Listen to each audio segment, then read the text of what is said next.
In this video, we'll see what is CSS box model. So CSS box model basically defines how every element of the web page is modeled.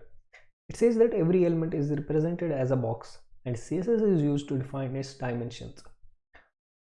The box model has four parts, that is the content, the padding, the border and the margin.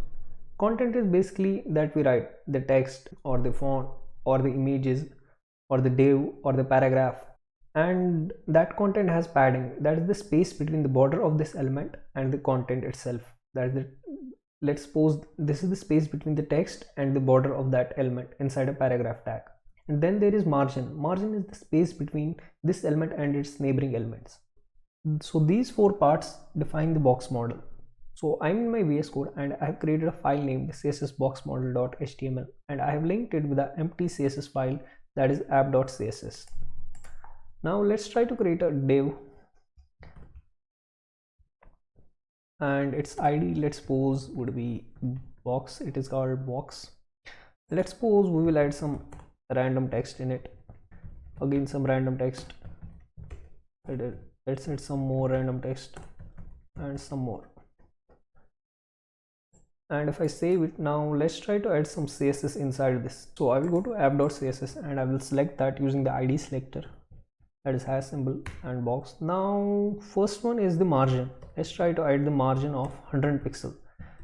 That is the space between this div and all the other elements around it would be 100 pixel. The second one is the border. Let's suppose the border is 2 pixels. It is a solid border of color red. And then there is padding, that is the space between the border and the content. In our case, that is the text, simple text, some random text, that is the space between the border and the text. So let's suppose that is 50 pixels. Then there is the content itself. So content in our case is text. What we can do, we can add some font size there to that content, and let's suppose that is 30 pixels. Now if we save this and go to my browser, so first of all you can see the margin around this div tag, it is 100 pixel from all sides. So above it is 100 pixel, left side it is 100 pixel, the margin right is 100 pixel, and bottom also it is 100 pixel. And now after that there is a border itself, it is the red color border, it is 2 pixels and it is solid border. Third part of this box is the padding, that is the space between the border and the text, that is the 50 pixel. You can see padding top is 50 pixel, padding bottom is 50 pixel, padding right is 50 pixel and padding left is 50 pixel. Then there is itself the content, and for that we have defined the font size, that is 30 pixels.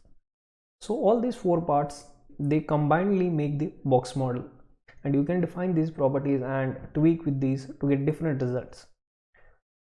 So that's it for box model, guys.